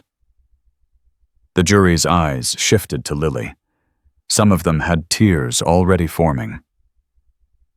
The defendant, Veronica Mills, murdered Lily's mother, Karen Cole, by sabotaging her car. She then spent 3 years insinuating herself into the grieving family's life, married Sheriff Marcus Cole, and began a systematic campaign of torture against his daughter. She starved the children. She beat them. She burned them with cigarettes. She drugged Sheriff Cole every night so he wouldn't hear their screams. Torres paced in front of the jury box. When Lily's baby brother Noah was 8 months old, Veronica locked both children in the basement and left them to die. She planned to blame their deaths on an accident and collect the insurance money just as she had done before, with at least 2 other victims. He paused, letting the weight of his words settle. But she didn't count on Lily. This little girl, this terrified, abused child, found a way to fight back. She stole a phone. She called her father. She kept the line open while Veronica confessed to her crimes, not knowing she was being recorded. And she had been gathering evidence for months, drawings documenting every beating, photographs of financial records, proof that would unravel Veronica's entire criminal network. Torres turned to face the defense table. The defense will try to paint Veronica as a victim, as a mentally ill woman who needs treatment, not punishment. They will attack Lily's credibility. They will claim a 6-year-old can't be trusted to tell the truth. His voice hardened. But the truth speaks for itself. We have 47 minutes of audio recording. We have medical evidence of systematic abuse. We have the confession of Daniel Mercer, who sabotaged Karen Cole's car on Veronica's orders. We have bank records showing millions of dollars flowing through shell companies. And we have the testimony of a little girl who refused to let a monster win. He returned to his seat. The evidence is overwhelming. The guilt is clear. And when you've heard everything, I'm confident you will deliver the only verdict that justice demands. Reeves rose for his opening. He smoothed his tie and approached the jury with a sympathetic expression that made Marcus's stomach turn. Ladies and gentlemen, you've just heard a very compelling story. Emotional, dramatic, designed to make you feel rather than think. But I'm going to ask you to do something difficult. I'm going to ask you to set aside your emotions and examine the facts. He gestured toward Veronica. My client is not a monster. She is a woman who has struggled with severe mental illness her entire life. She was abused as a child. She developed dissociative episodes that cause her to act in ways she cannot control or remember. The things she is accused of doing, if she did them at all, were not the actions of a calculating killer. They were the tragic consequences of untreated psychological trauma. Reeves paced slowly.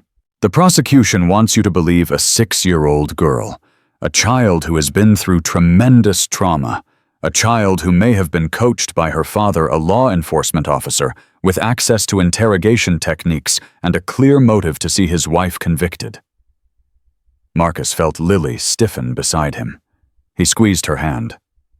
We will present expert testimony showing that children Lily's age are highly susceptible to suggestion, that their memories can be easily manipulated, that drawings made by a traumatized child do not constitute reliable evidence. Reeves returned to the defense table and placed a hand on Veronica's shoulder. My client deserves compassion, not condemnation. She deserves treatment, not imprisonment. And she deserves the presumption of innocence that is the foundation of our justice system. Thank you. He sat down. Judge Coleman looked at the prosecution table. Mr. Torres, call your first witness. The state calls Daniel Mercer. A murmur rippled through the courtroom as the doors opened and Mercer was led in by 2 U.S. Marshals. He was wearing an orange jumpsuit and chains. His face was pale, his eyes darting nervously around the room. When he saw Veronica, he flinched. She smiled at him. It was a small smile, knowing, threatening. Mercer looked away quickly. He was sworn in and took the stand. Torres approached. Mr. Mercer, can you tell the court how you know the defendant? We met in 2010, through her aunt, Judge Harwell. The judge needed some work done. Discreet work. I was recommended. What kind of work? Making problems disappear. Can you be more specific? Mercer swallowed hard. People. Making people disappear. Making it look like accidents. And did you perform such work for the defendant? Yes, multiple times. Tell us about Karen Cole. Mercer's eyes flickered to Marcus, then away. Veronica contacted me in February 2021. She said there was a woman who needed to be removed. She gave me details where she lived, what car she drove, her daily routine. She wanted it to look like an accident. And you complied. I cut her brake lines, made it look like normal wear. The car was older. No one would think twice. And Karen Cole died as a result. Yes. The courtroom was silent.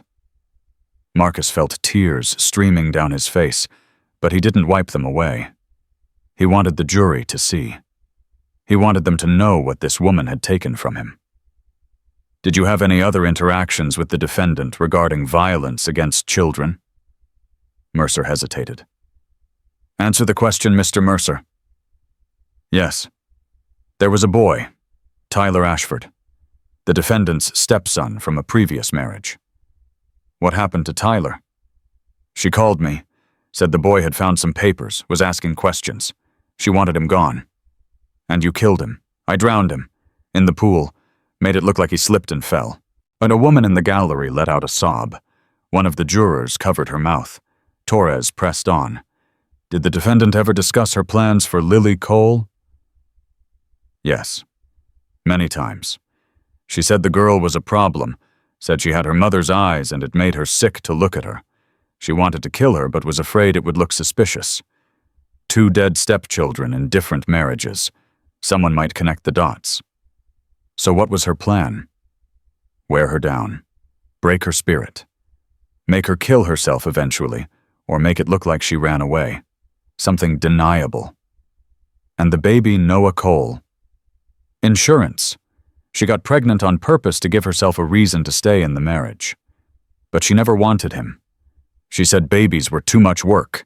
She was planning to let him die and blame it on SIDS. Torres turned to the jury. No further questions. Reeves stood for cross-examination. Mr. Mercer, you've been offered a plea deal in exchange for your testimony, haven't you? Yes. Life in prison instead of the death penalty? Yes. So you have a significant motivation to say whatever the prosecution wants you to say. I'm telling the truth. Are you? Or are you saying what you've been coached to say to save your own life? Mercer's jaw tightened. I'm telling the truth. I did those things. I killed those people. And I did it because she told me to. You're a self-confessed murderer. Why should this jury believe anything you say? Because I have nothing left to lose. I'm going to prison for the rest of my life either way. The only thing I have left is the truth. And the truth is that woman is a monster." He pointed at Veronica. She planned everything. Every death. Every cover-up. She's smarter than everyone in this room, and she would have kept killing forever if that little girl hadn't stopped her. Reeves paused. He had pushed too hard and gotten burned. No further questions. The trial continued for 3 more days. Expert witnesses testified about the cause of Karen's crash. Medical examiners described the injuries found on Lily and Noah. FBI agents explained the financial network connecting Veronica to Judge Harwell and the offshore accounts. The audio recording was played in full. 47 minutes of horror. The jury heard Veronica's voice threatening to use the belt with the metal buckle. They heard her admit to drugging Marcus's coffee. They heard her taunt Lily about her mother's death. And they heard a 6-year-old girl alone in the dark whispering to her father that she knew he would come. Several jurors were crying openly by the end. On the 4th day, Torres called his final witness. The state calls Lily Cole. The courtroom fell silent. Lily stood up. She was wearing a blue dress with white flowers, her mother's favorite colors. Her hair was brushed and neat. Her hands were trembling, but her back was straight. She walked to the witness stand alone. The bailiff approached with the Bible. "Do you promise to tell the truth, the whole truth, and nothing but the truth?" "I promise." She sat down. The chair was too big for her, and her feet dangled above the floor. Torres approached gently. "Lily, I know this is scary, but I need you to tell the jury what happened to you. Can you do that?" "Yes." "Let's start at the beginning. When did Veronica first hurt you?" Lily took a breath. 3 weeks after the wedding. Daddy was working nights. She came into my room and told me I was going to learn the rules. "What rules?" "Rule 1, never talk about Mommy. Rule 2, never bother her when she's relaxing. Rule 3, never tell Daddy anything about what happens when he's gone." "What happened if you broke the rules?" "She hit me. With her hand at first. Then with a wooden spoon. Then with Daddy's belt." "Did you ever tell your father?" "No." "She said if I told him she would hurt Noah. She said she would shake him until his brain broke. I believed her." "Why?" Lily's eyes met Veronica's across the courtroom. "Because I saw her practicing. With a doll. She would hold it and shake it and talk about how easy it would be. How no one would ever know." The jury looked horrified.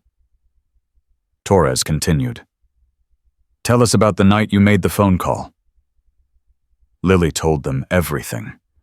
Finding Noah cold in the laundry basket, crawling to the water heater, finding the old phone, dialing her father's number, hiding under the dirty clothes, listening to Veronica search for her, hearing her confess to killing her mother.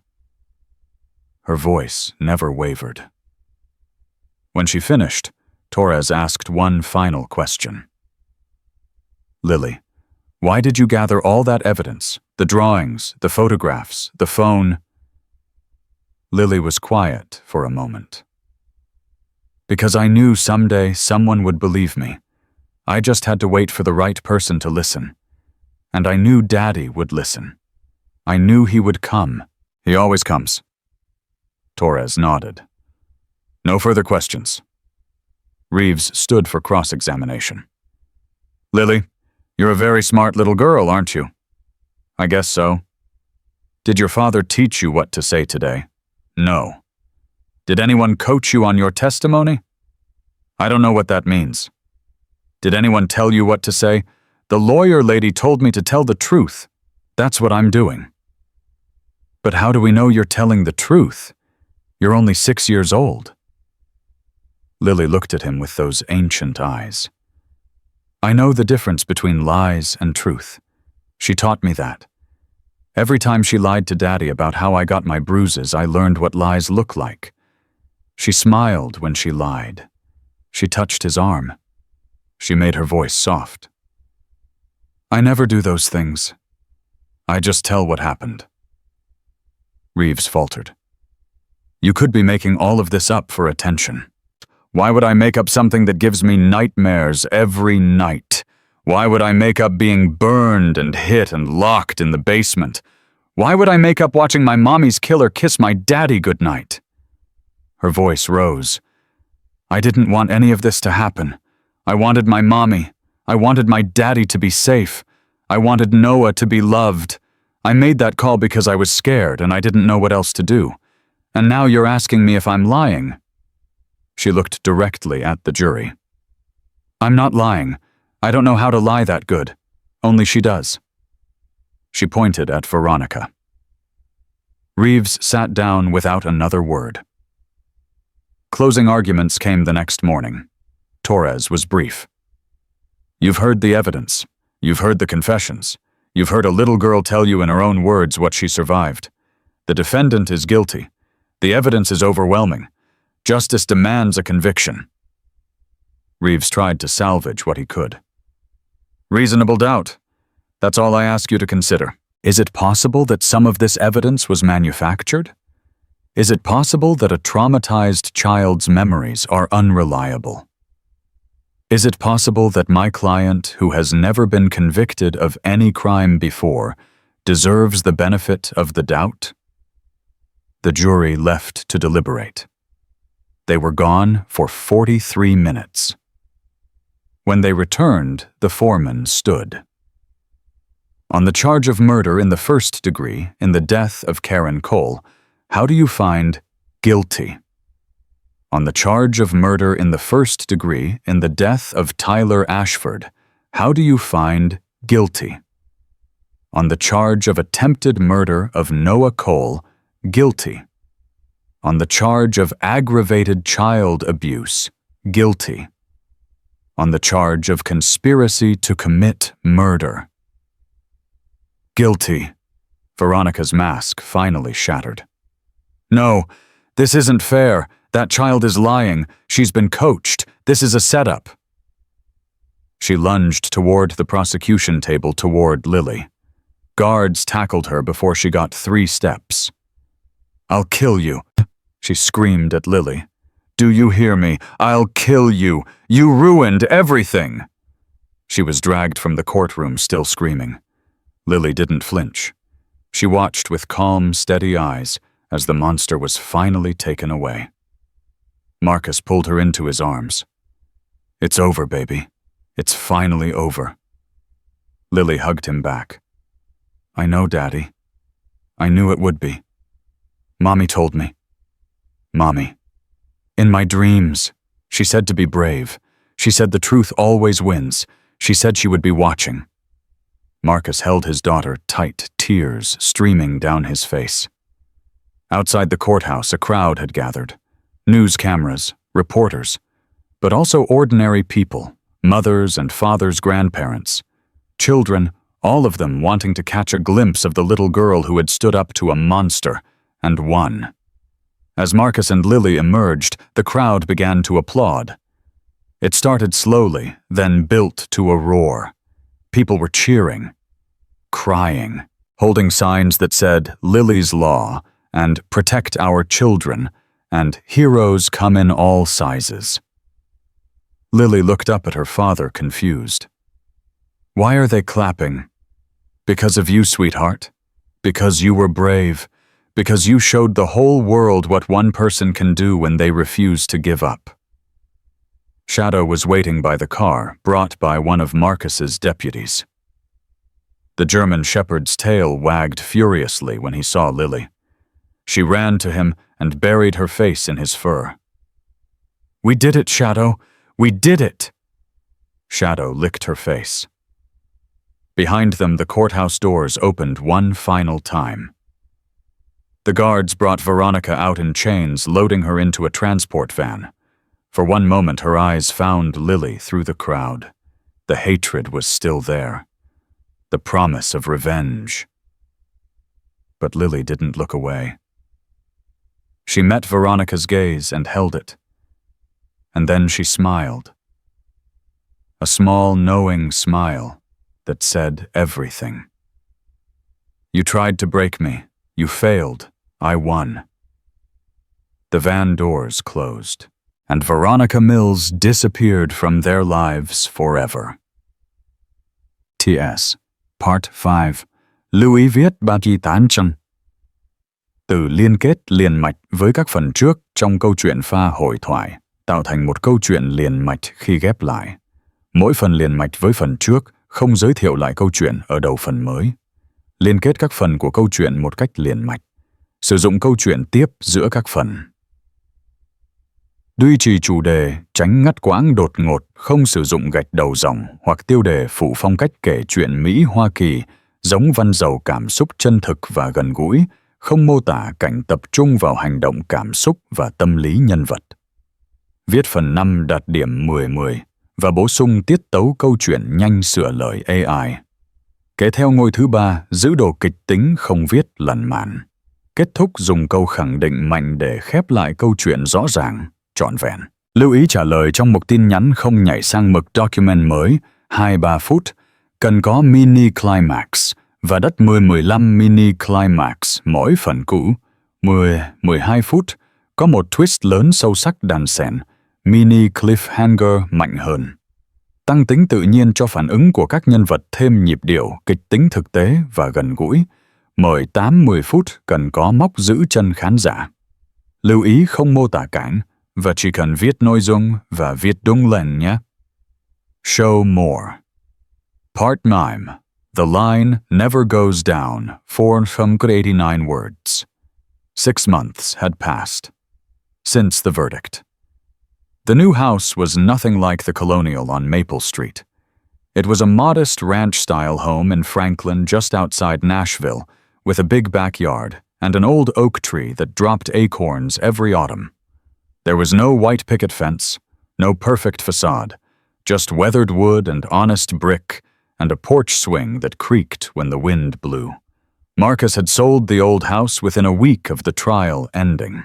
He couldn't bear to walk those halls again, knowing what had happened behind those closed doors, while he slept, drugged and oblivious. The new buyers never knew the history. Marcus made sure of that. Some darkness was better left buried. It was a Saturday morning in April, and the Tennessee sky was doing its best impression of heaven, vast blue and impossibly peaceful. Marcus sat on the back porch steps, a mug of coffee in his hands, watching his children play in the yard. Noah was 14 months old now, walking on unsteady legs, chasing butterflies he would never catch. His cheeks were round and rosy, nothing like the gray, hollow infant Marcus had carried out of that basement. The doctors had warned of possible developmental delays, potential organ damage, lasting trauma. But Noah had defied every prediction. He was healthy, happy, loud. He laughed at everything, at Shadow's tale, at Lily's funny faces, at the way sunlight sparkled through the leaves of the oak tree. He had no memory of the basement, no memory of the cold, no memory of almost dying. That was a mercy Marcus thanked God for every single day. Lily was different. She remembered everything. She was 7 now, having celebrated her birthday 2 months after the trial. Marcus had thrown the biggest party he could manage, balloons, cake, a bounce house, every kid from her new school invited. She had smiled and laughed and blown out her candles. But at night, the nightmares still came. She still woke up screaming about locked doors, about cigarette burns, about a woman with yellow hair who smiled while she hurt her. Dr. Amanda Pierce, the child psychologist Marcus had found, said it was normal, said the healing would take years, said Lily was making remarkable progress, all things considered. Marcus watched his daughter, now sprawled on a blanket in the grass, a sketchbook open in front of her. She wasn't drawing pictures of abuse anymore. Now she drew flowers and rainbows and pictures of her mother, recreated from the photographs Marcus had recovered from storage, the ones Veronica had thrown away. Shadow lay beside her, his massive head resting on his paws, one eye always open, always watching. The German Shepherd had officially retired from active duty 3 months ago. Marcus had put in the paperwork himself. Shadow's new job was protecting the Cole family. It was a job he took very seriously. "Daddy," Lily's voice cut through his thoughts. "Yeah, baby. Come look. I drew Mommy with angel wings." Marcus set down his coffee and walked across the yard. He knelt beside the blanket and looked at the drawing. It was beautiful. A woman with brown hair and kind eyes, white wings spreading from her shoulders, watching over 2 small children and a big black dog. "That's perfect, sweetheart. Do you think she can really see us from heaven?" Marcus thought about Karen, about the woman who had loved him with her whole heart, about the mother who had rocked Lily to sleep, every night singing lullabies that Lily still remembered, still sang to Noah when he was fussy. "I know she can. I talk to her sometimes, before bed. I tell her about my day, about Noah learning to walk, about Shadow being the best dog ever." "What does she say back?" Lily smiled. "She doesn't say words, but I feel her, like a warm hug inside my chest. Dr. Pierce says that's probably just my imagination, but I think it's real." "I think it's real too." Noah toddled over his arms, windmilling for balance, and crashed into Lily's side. She caught him expertly, pulling him into her lap. "Gentle Noah, you're going to squish my drawing." Noah babbled something that might have been an apology and reached for Shadow's ear. The dog tolerated the grabbing with patient dignity, only shifting slightly when the baby's grip got too tight. Marcus's phone buzzed in his pocket. He pulled it out and checked the screen. "Special Agent Torres." His stomach tightened. Torres had kept him updated throughout the aftermath of the trial, Veronica's transfer to a maximum security prison, Judge Harwell's conviction, the ongoing investigation into other possible victims. But calls from Torres rarely brought good news. "I need to take this," Marcus told Lily. "Stay here with Shadow. Keep an eye on Noah." "Okay, Daddy." He walked to the far corner of the yard before answering. "Torres, what's happening?" "Sheriff Cole, I wanted you to hear this from me before it hits the news." Marcus's heart rate spiked. "Hear what? There's been an incident at the prison. Last night, Veronica Mills was attacked by another inmate during evening recreation." Marcus gripped the phone tighter. "Attacked? Another prisoner named Clara Dennison. She's serving life for killing her husband. Apparently she found out what Veronica did to those children, specifically to Tyler Ashford. Dennison had a son who drowned when he was young. Accidental death. She's always blamed herself. What happened? Dennison got to Veronica in the yard. By the time the guards pulled her off, Veronica had multiple stab wounds. They rushed her to the prison medical facility." Marcus felt nothing. No satisfaction. No horror. Just emptiness. "Is she dead?" "No. She's in critical condition. Touch and go. The doctors aren't sure she's going to make it through the week."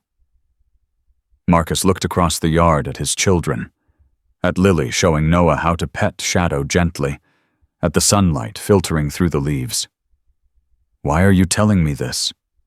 "Because if she dies, the case changes. There are still ongoing investigations connected to her other possible victims, other accomplices we haven't identified yet. If she dies without talking, those cases may never be solved." She was never going to talk anyway. She would have gone to her grave keeping her secrets just to spite everyone who put her there. "I know, but I wanted you to have the information. And there's something else." "What?" Before she lost consciousness, she said something to the paramedics. They recorded it as part of their medical notes. "What did she say?" Torres paused. She said, "Tell Lily she wins. Tell her I'm tired of fighting. Tell her I'm sorry about her mother." Marcus's breath caught in his throat. She apologized, in her own way. I don't know if she meant it. I don't know if sociopaths are capable of genuine remorse, but those were her words. I thought Lily might want to know, someday, when she's older, when she can understand. I'll tell her, when the time is right. There's one more thing, Sheriff.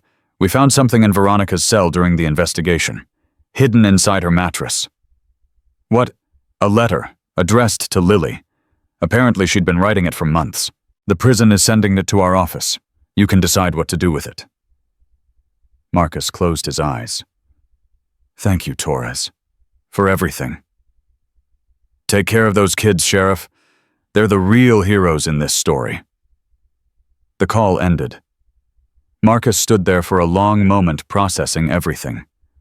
Veronica Mills, the monster who had haunted his family, who had murdered his wife, who had tortured his daughter. She was lying in a prison hospital, possibly dying, and her last words had been an apology.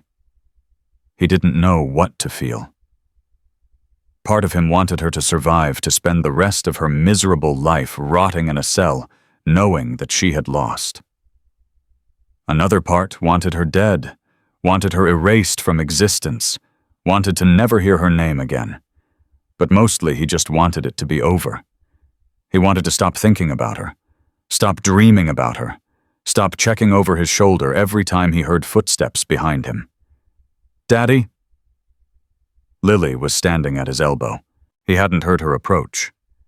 "What's wrong? You look sad." Marcus knelt down to her level. "Remember how we talked about Veronica being in prison?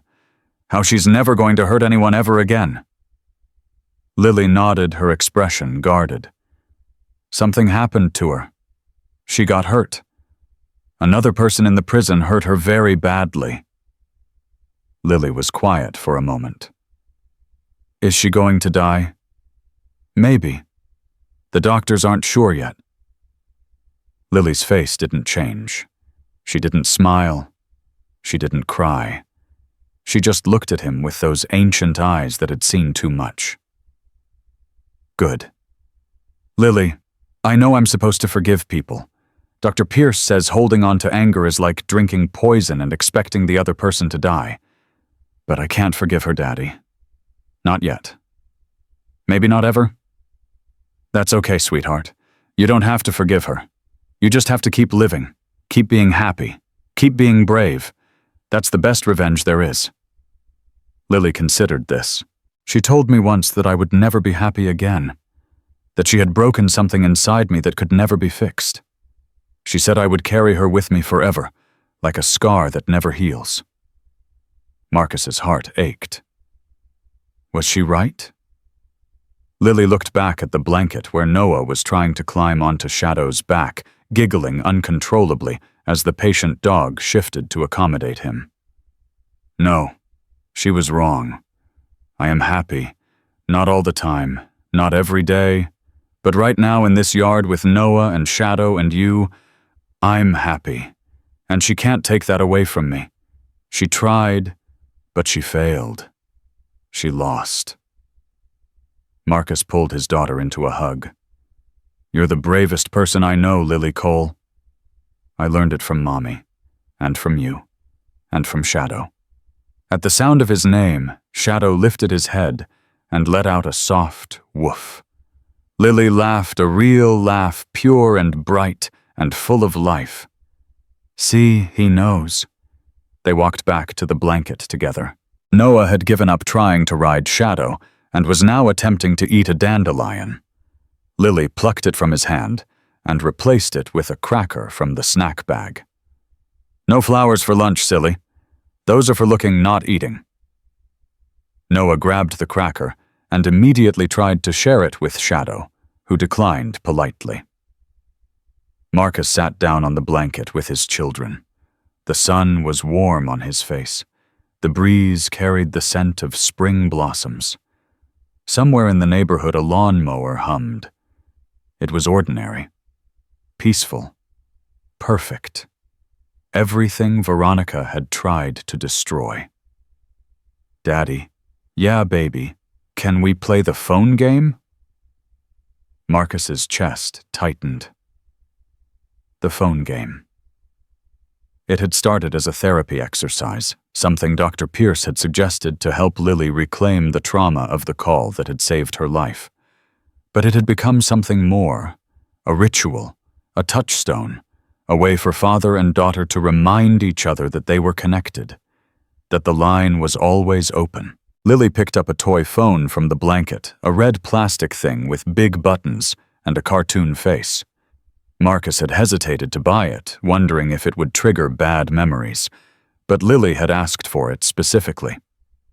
"I want to make new memories," she had said. "Good ones. So when I think about phones, I don't just think about the basement." She held the toy to her ear, now her face is serious.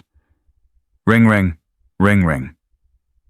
Marcus made a phone shape with his hand and held it to his ear. "This is Sheriff Cole. Go ahead." "Daddy, this is Agent Lily reporting in. Status check. Are you there?" The question hit him the same way it did every time. It wasn't just a game. It was the question she had asked that night in the basement when she was alone and terrified, wondering if anyone would answer, if anyone would come. Marcus looked into his daughter's eyes. "I am here, Agent Lily. I am right here. The connection is strong." Lily nodded, satisfied. "Good. Just checking. Sometimes I still get scared that the line will go fuzzy, that I'll call and nobody will answer." "Not anymore. The line never goes down, even if I'm at work, even if I'm asleep, even if I'm 100 miles away. If you call, I answer. That's the rule. Promise, promise. You don't even need a phone. You just call my name, and I'm there." Lily lowered the toy phone slowly. Her eyes were bright with tears she was trying not to shed. "I love you, Daddy. I love you too, sweetheart. More than you'll ever know." Noah, sensing the emotional moment, crawled over and wedged himself between them, demanding attention. Lily laughed and scooped him up. "Group hug, Shadow, you too." The German Shepherd rose with a grunt and padded over, pressing his warm body against the pile of humans. His tail wagged slowly, his eyes soft. They stayed like that for a long time, father, daughter, son, and dog, tangled together on a blanket in the spring sunshine. A family that had been broken. A family that had healed. A family that would never be broken again. Later that evening, after Noah was asleep and Lily was in bed, Marcus sat on the porch swing with Shadow at his feet. The stars were out bright and clear, the way they only got in places far from city lights. His phone buzzed. Another text from Torres. "Veronica Mills died at 8:47 p.m. Cause of death, internal bleeding from stab wounds. Investigation ongoing. Case closed." Marcus stared at the message for a long time. She was gone. The monster who had killed his wife, who had tortured his daughter, who had nearly murdered his son. She was finally truly gone. He expected to feel something relief, satisfaction, closure, but all he felt was tired. A deep, bone-weary exhaustion that had nothing to do with physical fatigue. It was the tiredness of a man who had been fighting for too long. But the fight was over now. Veronica was dead. Judge Harwell was in prison. Daniel Mercer was serving life without parole. The network of corruption and murder that had operated in the shadows for 15 years had been dismantled. All because a 6-year-old girl made a secret phone call. The screen door creaked behind him. "Daddy." Lily stood in the doorway, her nightgown brushing her ankles, her feet bare. "What are you doing up, sweetheart?" "I had a dream. Not a nightmare. A good one."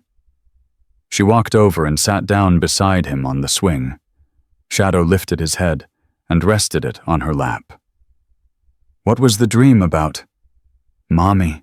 She was in this beautiful garden with flowers everywhere, and she was happy. Really happy. She told me she was proud of me. She said I did good. Marcus put his arm around his daughter. You did do good, baby. You did better than good. You were a hero. I don't feel like a hero. I just feel like me. That's what heroes always say. Lily leaned her head against his shoulder. Is she gone, Veronica? I felt something change tonight, like a weight lifting off my chest. Marcus hesitated. He had planned to wait to tell her when she was older, when she could process it better. But Lily had never been an ordinary child. She had earned the right to know. Yes, she's gone. She died a few hours ago. Lily was quiet for a long moment. I thought I would feel happy, but I don't. I just feel empty. That's okay. It's complicated. She hurt you in ways that will take years to understand. Your feelings about her death are going to be complicated too. Dr. Pierce says I might never fully heal, that some scars stay forever. What do you think? Lily looked up at the stars. I think scars aren't always bad. They remind us that we survived something hard. Every time I see mine, I remember how strong I was, how strong I had to be, and I remember that I won. She tried to break me, and I won. Marcus felt tears sliding down his cheeks. You're the wisest 7-year-old I've ever met. I had to grow up fast. I didn't have a choice. I'm sorry. I'm so sorry I wasn't there to protect you. I should have seen what was happening. I should have... Lily put her small hand over his mouth. Stop. We've talked about this 1,000,000 times. It wasn't your fault. She was really good at pretending. She fooled everyone. The only reason I knew the truth was because I was there when she took off her mask. She lowered her hand. You came when I called. That's what matters. You answered the phone. You believed me. You saved us. That's what I'm going to remember when I'm old and gray and telling this story to my grandchildren. Marcus laughed through his tears. Your grandchildren. Someday. Dr. Pierce says I should think about the future. Make plans. Dream big. So I'm dreaming about having a family like ours, with a dad who always answers the phone and a dog who never stops watching, and kids who know they're safe. That sounds like a beautiful future. It will be, because of what we survived, because of what you taught me. She stood up and kissed his cheek. Good night, Daddy. Don't stay up too late. Good night, sweetheart. She walked back inside, Shadow rising to follow her. At the door, she paused. Daddy, yeah. Thank you for coming that night, for always coming. Always Lily. No matter what, that's the promise. She smiled a real smile, one that reached her eyes and crinkled the corners just like her mother's. I know. That's why I called, because I knew you would answer. She disappeared inside the screen door, closing softly behind her. Marcus sat alone on the porch swing, looking up at the stars. He thought about Karen, about the life they had planned together, about the future that had been stolen from them. But he also thought about the life he had now. 2 healthy children, a home filled with love, a second chance he had never expected. Veronica had tried to destroy everything, but she had failed.